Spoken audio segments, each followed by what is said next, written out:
จอกเนาะ เข้าสู่โอ้ตายหาเด้อกันดิเมากันเอาไปเลยหลายพูดพาหนึ่งยังพอแห้งเลย ได้มาคุกก่อนก็ได้ อ่ะ สบายดีผมมามือเดียวเสียเจริญยนต์เสียพาจวดจวดก็ได้จักบาทหนึ่งมาเอาปลาอยู่มื้อนี้อยู่ซี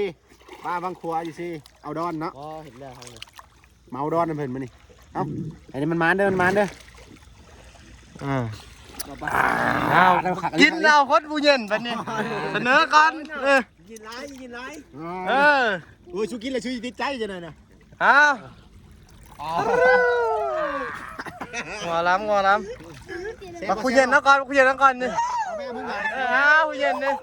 บอกโน้นนั่นไหมมาขับป้อมเราก่อนเฮ้ยกึบเยอะ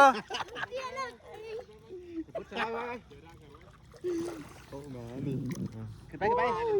ปิดมาเลยดูธรรมดาตั้งไฟเลยลิงท้องป้าเยี่ยมไงนี่